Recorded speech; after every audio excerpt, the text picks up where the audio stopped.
Best ortho Ayurvedic oil and capsule. अब दर्द भी घुटने टेकेगा। महान क्रांतिकारी भगवान बिरसा मुंडा की पुण्यतिथि पर राज्यपाल संतोष गंगवार और मुख्यमंत्री हेमंत सोरेन ने किया नमन। भगवान बिरसा मुंडा के बलिदान को किया गया याद। अलगुलान के महानायक बिरसा मुंडा ने ब्रिटिश तानाशाही को दी थी चुनौती।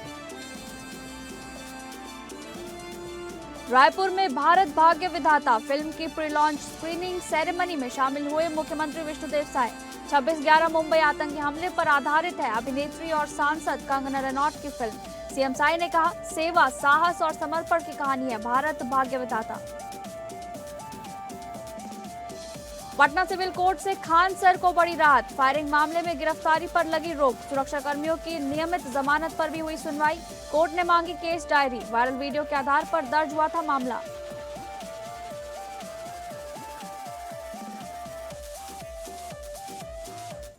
नमस्कार, आप सभी का बहुत बहुत स्वागत है स्टेट लाइव में। मैं हूं आपके साथ शालिनी राणा। शुरुआत करेंगे स्टेट लाइव की झारखंड की खबरों से। झारखंड के महान स्वतंत्रता सेनानी और धरती आबा भगवान बिरसा मुंडा की पुण्यतिथि पर मंगलवार को प्रदेश के हर जिले में उन्हें नमन किया जा रहा है। वहीं रांची के कोंकर सहित अन्य स्मारक स्थल पर पहुंचकर राज्यपाल संतोष कुमार गंगवार और मुख्यमंत्री हेमंत सोरेन ने भगवान बिरसा मुंडा के चरणों में पुष्पांजलि अर्पित कर उनके बलिदान को याद किया। इस अवसर पर झारखंड के सहित राज्य के तमाम मंत्रियों और गणमान्य नेताओं ने भी उनकी प्रतिमा पर माल्यार्पण कर भावभीनी श्रद्धांजलि अर्पित की। इसी बीच राज्यपाल और मुख्यमंत्री द्वारा ये कहा गया कि भगवान बिरसा मुंडा ने आदिवासी समाज के अधिकारों, स्वाभिमान और जल, जंगल और जमीन की रक्षा के लिए अपना संपूर्ण जीवन समर्पित कर दिया। उनका अद्वितीय संघर्ष, त्याग, राष्ट्रभक्ति और सामाजिक चेतना आज भी देशवासियों को प्रेरित करता है। इस दौरान भगवान बिरसा मुंडा के आदर्श और विचार को समाज के अंतिम व्यक्ति तक न्याय और सम्मान पहुंचाने की प्रेरणा स्रोत बातें की गई। बता दें कि 9 जून 1900 की तारीख को महज 25 साल की उम्र में भगवान बिरसा मुंडा ने इस दुनिया को अलविदा कह दिया था, जिनका जन्म 15 नवंबर 1875 को झारखंड के खूंटी जिले के उलीहातू गांव में हुआ था। बचपन में ही महान क्रांतिकारी बिरसा मुंडा अपने सगे संबंधियों के यहाँ भेड़ बकरियां चराते और बांसुरी बजाते। उस वक्त भारत के उरांव मुंडा और खड़िया आदिवासी विदेशी दास्तां की जंजीरों में जकड़े हुए थे। ऐसे में उनके बीच से एक योद्धा के रूप में जंगल से निकलकर ब्रिटिश तानाशाही को खुली चुनौती देने वाले बिरसा मुंडा, उन्होंने ये तक कहा था कि अब राज तुम्हारा नहीं बल्कि आदिवासियों का है। धरती आबा बिरसा मुंडा एक ऐसे योद्धा थे जिन्होंने न बंदूक से लड़ाई लड़ी और न किताबों से क्रांति लिखी, बस अपने हौसलों से ही उलगुलान कर डाला, जिसके लिए उन्हें भगवान का दर्जा देने के साथ आज भी आदिवासी बाहुल्य राज्यों में उनकी पूजा की जाती है। ये हमारे राज्य की विशेषता है कि आज़ादी के लिए हमारे लोगों ने जो संघर्ष किया है, पूरे देश में सारे देशवासी याद करते हैं। और निश्चित रूप से भगवान बिरसा मुंडा को जिस प्रकार से देश भर में, देश के बाहर भी लोग याद करते हैं, वो अपने आप में एक अविस्मरणीय है कि वास्तव में इनका इतिहास पढ़ने समझ में आता है कि इनका संघर्ष कैसा रहा और किस प्रकार से हमारे देश को आज़ादी दिलाने में इस राज्य का कितना महत्वपूर्ण योगदान था, ये हम सबकी समझ में आता है। आप सब लोगों को पता है, ये भगवान बिरसा मुंडा जी का आज पुण्यतिथि, लगभग 125 साल लंबा वक्त में भी आज पूरे देश में आदिवासी समुदायों के बीच, हर वर्गों के बीच आज उनको याद किया जा रहा है। निश्चित रूप से इतने लंबे वर्षों तक किसी को सम्मान देना, उनको याद रखना, उस व्यक्ति में जरूर कुछ ऐसे गुण रहे हैं, ऐसा उन्होंने इतिहास रचा है जिनको लोग सदियों से याद करते आ रहे हैं। अगली खबर का रुख करेंगे, जहां झारखंड राज्यसभा चुनाव को लेकर 2 सीटों पर सभी प्रत्याशियों द्वारा नामांकन दर्ज कराए जाने के बाद महागठबंधन में दरार की अटकलों पर विराम लगाते हुए कांग्रेस, झामुमो और राजद ने एकजुटता का दावा तो कर दिया है, मगर राज्य के पूर्व मंत्री एवं कांग्रेस के सीनियर नेता KN त्रिपाठी के हालिया बयान से गठबंधन के अंदर हलचल पैदा होने की संभावना अभी भी बनी हुई है। दरअसल कांग्रेस उम्मीदवार को सभी दलों से समर्थन के सिलसिले में जब हमारी संवाददाता तृप्ति सिंह ने उनसे बातचीत की, तब पूर्व मंत्री ने मुख्यमंत्री हेमंत सोरेन से उन्होंने भरोसा का हवाला दिया। वहीं पार्टी में अंदरूनी कलह की खबरों पर भी उन्होंने अपनी प्रतिक्रिया व्यक्त की। हमारे बीच झारखंड के पूर्व मंत्री KN त्रिपाठी हैं, उनसे जानेंगे राज्यसभा चुनाव को लेकर कांग्रेस ने अपने उम्मीदवार की घोषणा कर दी है। सबसे पहली प्रतिक्रिया, कितने संतुष्ट है आप जो नाम घोषित किया गया है? जो कांग्रेस पार्टी का हाईकमान जो डिसाइड करता है, सब लोग मानते हैं, इसमें संतुष्टि असंतुष्टि की कोई बात नहीं है। क्योंकि कई नाम आ रहे थे और भी बड़े नेताओं का, और अब यहाँ पर प्रणव झा का नाम अचानक से सामने आया है, चर्चा में। ठीक है, जो हाईकमान जो डिसाइड करता है उस पे कांग्रेस पार्टी के सभी लोग राजी रहते हैं। प्रमुख बात यह है कि अब जिताना जरूरी है, और इसको जिताने के लिए जो हमारी सरकार है और सरकार के मुखिया हैं आदरणीय हेमंत सोरेन जी, उनको यदि ताकत लगाएंगे और मन से ताकत लगाएंगे तो कांग्रेस से सीट जीत जाएगी।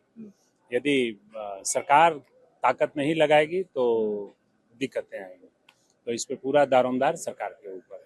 कांग्रेस में एक सवाल करेंगे, क्योंकि आप काफी समय बाद आपसे मिले। काफी समय से कांग्रेस में अंदरूनी कलह की बात सामने आते रहे, असंतुष्टि विधायकों में कई मुद्दों को लेकर रहा है। कभी केंद्रीय नेतृत्व मतलब कांग्रेस के जो नेतृत्व है, इस पर भी सवाल खड़े होते रहे हैं। अभी क्या कांग्रेस की स्थिति है? सब कुछ ठीक है? सभी के बीच में एकजुटता? ये है राजनीति। राजनीति में संतुष्ट असंतुष्ट, प्रतिद्वंदिता, एक दूसरे से वाद विवाद, कलह, ये नहीं रहेगा तो राजनीति रहेगा ही नहीं। तो ये होना ही है, और सिर्फ कांग्रेस में नहीं है, देश की सारे पार्टियों में है। अब इन सबों को एक साथ लेकर के नेतृत्व साध करके कैसे चलता है, उस पर प्रमुख बात होती है। ये कोई नई बात नहीं है कि आप यहाँ आए तो 1:30 बज गया तो भूख लग गया। 1:30 बजेगा तो भूख लगेगा ही, दोपहर में भोजन की जरूरत है। उसी तरह राजनीति में ये बातें हैं ही, द्वंदिता, प्रतिद्वंदिता, एक दूसरे से प्रतिस्पर्धा आगे बढ़ने की, ये राजनीति का मूल सिद्धांत है। इस सिद्धांत से राजनीति नहीं भटक सकती। अब ये बात है कि जो अभी राज्यसभा का चुनाव है, वो चुनाव का फलाफल कैसे हो, कैसे सकारात्मक हो। और भी कद्दावर नेता थे कांग्रेस के यहाँ पर, बंधु तिर्की, राजेश ठाकुर, उनके भी नाम काफी ज्यादा चर्चा में थे। फिर प्रणव झा का नाम आया। मतलब पूरी तरह से स्पष्ट रूप से इस पर क्या कहेंगे आप? क्या अचानक हम कुछ नहीं कह पाएंगे, आपको ये बाकी चीजें प्रभारी महोदय बता पाएंगे। प्रभारी महोदय ने हमसे बात किया था, हमने कहा था कि अच्छा, एक भाजपा, हम आपको बता दें कि हमारी बात आदरणीय प्रभारी महोदय जी से हुई थी, तो मैं इसका उम्मीदवार नहीं था। मैंने उन्हें साफ साफ कह दिया था कि मैं उम्मीदवार नहीं हूं, हम तो लोकसभा लड़े, विधानसभा लड़े, अब किसी दूसरे पार्टी के नेताओं को दिया जाए जो इसको लड़के जीत सकते हैं। तो पार्टी ने तय किया है और हम लोग सब साथ। चलिए ठीक, धन्यवाद। ठीक है। तो सुना आपने, हमारे बीच यहाँ पूर्व मंत्री KN त्रिपाठी अपनी प्रतिक्रिया देते नजर आए राज्यसभा चुनाव को लेकर, और उम्मीदवारों की घोषणा को लेकर पूरी तरह से एकजुटता की बात सामने आई है। अगली खबर, झारखंड में इलेक्ट्रॉनिक कचरे के वैज्ञानिक और सुरक्षित निपटान की उचित व्यवस्था नहीं किए जाने पर और अब तक इसके लिए किसी ठोस मानक संचालन प्रक्रिया लागू नहीं होने को लेकर उच्च न्यायालय ने राज्य सरकार और प्रदूषण नियंत्रण बोर्ड से जवाब तलब कर सख्त तेवर अपनाया है। इस मामले से जुड़े जनहित याचिका पर सुनवाई करते हुए मुख्य न्यायाधीश MS सोनक और न्यायमूर्ति राजेश कुमार की खंडपीठ ने राज्य की कचरा प्रबंधन प्रणाली पर गंभीर चिंता जताई है।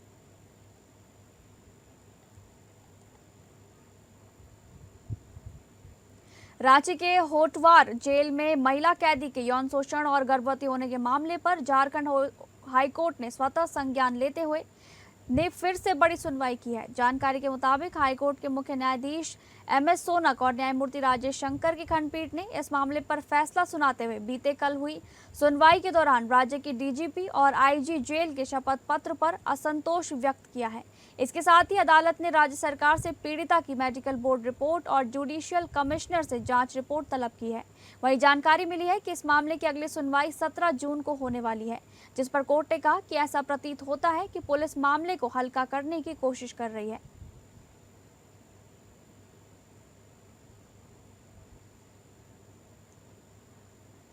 अब बात करेंगे बिहार से जुड़ी खबरों की। पटना सिविल कोर्ट से खान सर को बड़ी राहत मिली है। खान सर पर हत्या के प्रयास और हथियारों के अवैध इस्तेमाल जैसी गंभीर धाराओं में मामला दर्ज है। फायरिंग मामले में खान ग्लोबल स्टडीज के निदेशक और मशहूर शिक्षक खान सर को पटना सिविल कोर्ट ने राहत दे दी है। अदालत ने खान सर की अग्रिम जमानत याचिका पर सुनवाई करते हुए उनकी गिरफ्तारी पर रोक लगा दी है। इससे पहले खान सर की ओर से पटना के प्रधान जिला एवं सत्र स्तर न्यायाधीश रूपेश देव की अदालत में अग्रिम जमानत याचिका दाखिल की गई थी। उनके अधिवक्ता अरविंद कुमार महुआर ने कोर्ट में यह अर्जी लगाई थी। गौरतलब है कि खान सर पर हत्या के प्रयास और हथियारों के अवैध इस्तेमाल जैसे गंभीर धाराओं में मामला दर्ज है। डायरी और एंटीसीडेंट की मांग की। अगला डेट कब का रखा गया है? अभी डेट फिक्स नहीं हुआ है, बाद में पता लगेगा। ये तो नो कोरोसिव से तो राहत मिल गई। अरेस्टिंग, इसका मतलब होता है arresting stay. The police can not arrest the person. तो अब वो खुल के बाहर भी आ सकते हैं? एकदम आएंगे ही आएंगे। बेल पे क्या बातचीत हुई है सर? क्या बेल ही पर बहस हुआ, इसलिए इंटरिम मिला है उनको। Interim protection bail, anticipatory bail में ही इंटरिम प्रोटेक्शन मिला है। अरेस्टिंग स्टे हो गई है। अब वो जहाँ चाहे फ्री हैं, घूम सकते हैं, आ सकते हैं। उनके जो 2 लोग और जेल में थे पहले, हाँ, उनके लिए डायरी कॉल की गई है, एंटीसीडेंट कॉल किया गया है बाय द लर्नेड मजिस्ट्रेट। अगली डेट कोई दी गई है? उसमें 10 तारीख को है।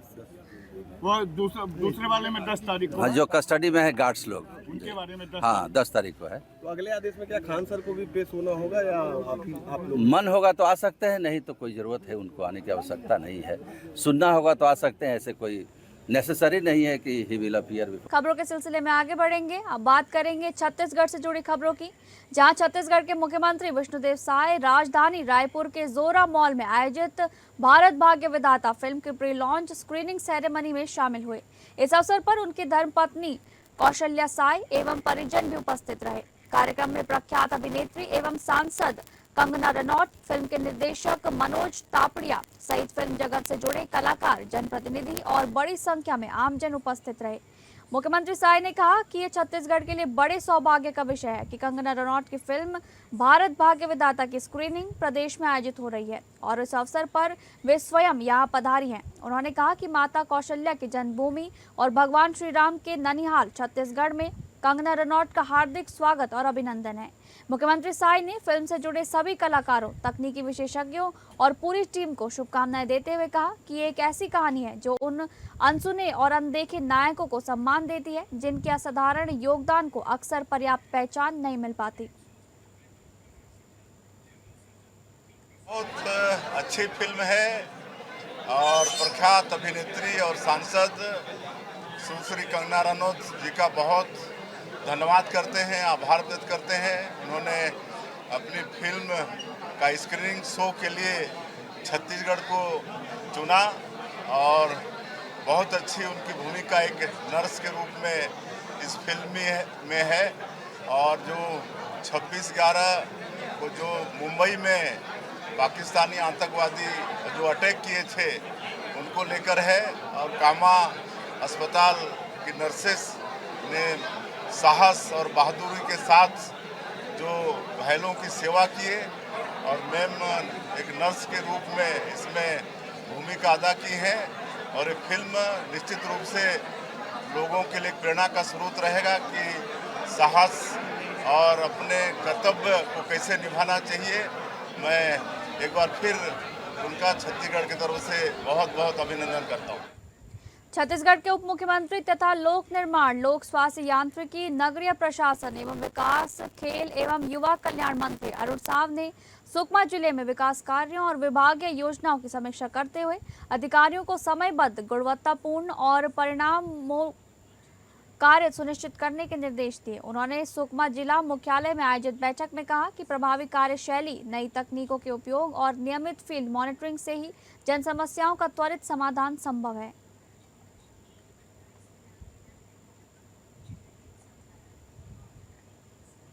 छत्तीसगढ़ के बस्तर संभाग में युवाओं के बीच खेलों के प्रति बढ़ता उत्साह अब नई संभावनाओं का रास्ता खोल रहा है।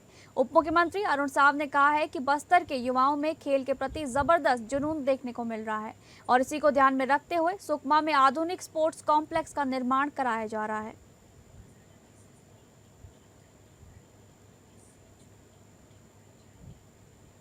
कोंडागांव, बस्तर, दंतेवाड़ा और सुकमा ऐसे 5 जिलों का 4 दिन में प्रवास किया है। विकास की जो बड़ी और महत्वाकांक्षी परियोजनाएं हैं उनका धरातल पे जाकर निरीक्षण किया, उनकी प्रगति का जायजा लिया। जल जीवन मिशन के कामों का निरीक्षण किया, नगरीय प्रशासन विभाग के कामों का, लोक निर्माण विभाग के कामों का भौतिक रूप से जाकर निरीक्षण किया, फील्ड में जाकर निरीक्षण किया और जिले के प्रमुख अधिकारी जो मेरे 4 विभाग हैं उनके साथ बैठक की। बैठक में विस्तार से एक एक योजना, एक एक काम की चर्चा वहां पर की है। भारतीय जनता पार्टी की प्रदेश प्रवक्ता डॉक्टर किरण बघेल ने कहा है कि छत्तीसगढ़ में इन दिनों प्रशासनिक व्यवस्था केवल दफ्तरों तक सीमित नहीं दिखाई दे रही, बल्कि गांव की चौपालें, गलियों और दूरस्थ वनांचलों तक पहुंचती नजर आ रही है।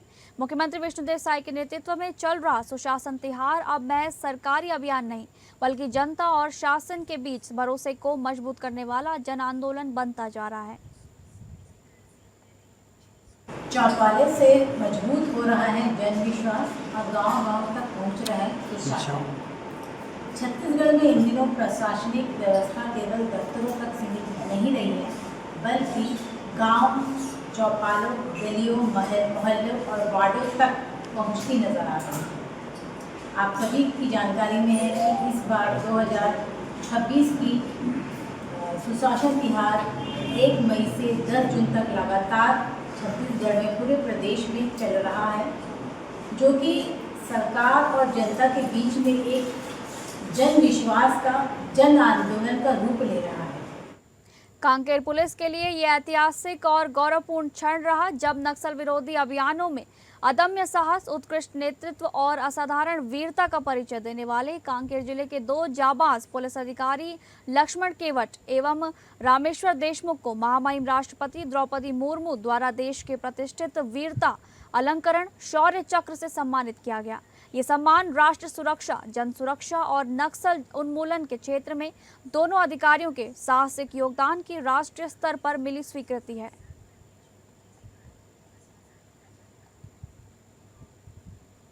सरकारी योजनाओं और जन कल्याण के दावों के बीच एक ऐसी तस्वीर सामने आई है जो व्यवस्था पर कई सवाल खड़े करती है।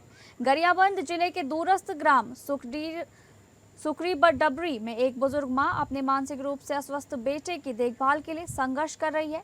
हालात ऐसे हैं कि रोजी रोटी के लिए घर से बाहर निकलते समय उसे अपने बेटे को रस्सी से बांधकर छोड़ना पड़ता है। मामला गरियाबंद जिले के छूरा ब्लॉक से लगे ग्राम पंचायत कोपेकासा के आश्रित ग्राम सुखरीडबरी का है। यहाँ रहने वाली अग्निबाई भुजिया अपने 35 वर्ष बेटे महेश भुजिया के साथ जीवन यापन कर रही हैं। 5 साल तक के ठीक रही से ओकर बाद बोला मलेरिया बुखार है।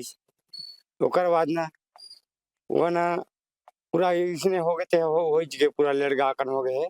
आज भी आगे जल जुला के पूरा ये हो गए। ओकर हाथ गोड़ देख लो नहीं और बोला ना हमने इतना तकलीफ से हमने भोगत हन। बोला कोनो दान जाए होते के बांध के रखथन और ओकर माल भी दिक्कत होते।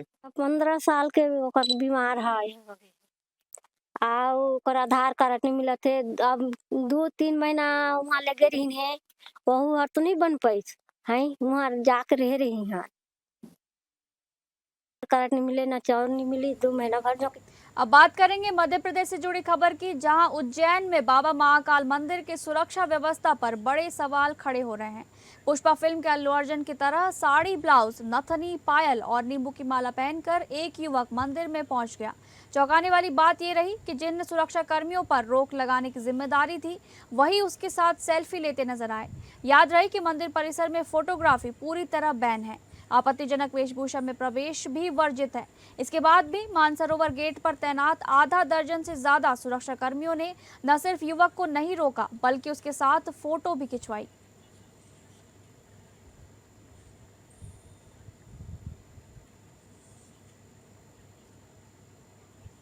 अब बात करेंगे महाराष्ट्र से जुड़ी खबरों की। राष्ट्रवादी कांग्रेस पार्टी के अध्यक्ष महाराष्ट्र के उप मुख्यमंत्री सुनेत्रा पवार ने बारामती स्थित पुण्यश्लोक अहिल्या देवी खोलकर सरकारी अस्पताल का दौरा कर वहां की स्वास्थ्य सेवाओं और व्यवस्थाओं की समीक्षा की। दौरे के दौरान पवार ने अस्पताल के विभिन्न विभागों का निरीक्षण किया तथा मरीजों को उपलब्ध सुविधाएं, स्वच्छता व्यवस्था, दवाओं की उपलब्धता और समग्र प्रशासनिक व्यवस्था का जायजा लिया।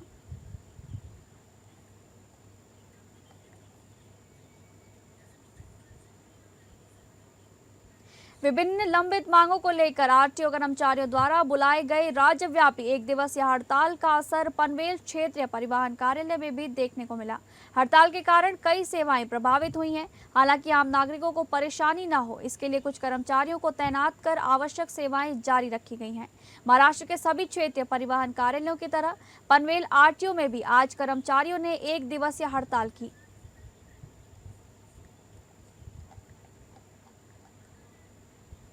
महाराष्ट्र के कल्याण क्षेत्र में एक कारोबारी विवाद ने गंभीर मोड़ ले लिया है। बालाजी डीलर्स के पार्टनर शंकर लाल सोनी ने टिटवाला पुलिस स्टेशन में शिकायत दर्ज कराते हुए 2 लोगों पर जान से मारने की धमकी, फिरौती मांगने और हत्या की सुपारी देने जैसे गंभीर आरोप लगाए हैं। पुलिस मामले की जांच में जुटी हुई है। शिकायत के अनुसार नवीन हेमदास जैसवानी और रिंकू हेमदास जैसवानी पर आरोप है कि व्यावसायिक विवाद के बाद वे लगातार शंकर लाल सोनी और उनके परिवार को धमका रहे हैं। शिकायतकर्ता का कहना है कि आरोपियों ने कई बार जान से मारने की धमकी दी है। अब बात करेंगे पंजाब से जुड़ी खबर की, जहां खन्ना पुलिस ने 1 महीने की कड़ी मेहनत के बाद 14 साल के दिव्यांग बच्चे के साथ रेप और हत्या के एक अनसुलझे मामले को सुलझा लिया है। बच्चे के साथ रेप करने वाले आरोपी को गिरफ्तार कर लिया गया है। ये मामला पूरी तरह से अनसुलझा ब्लाइंड था, जिसमें कोई प्रत्यक्ष गवाह नहीं था और न ही कोई तकनीकी सुराग मिला था।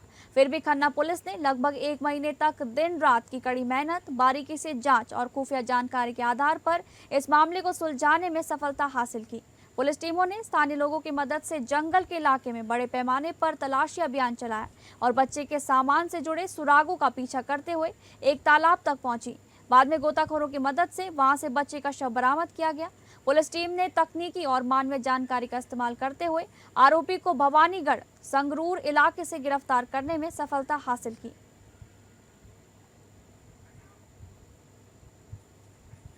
फिलहाल स्टेट लाइव में बस इतना ही। नमस्कार।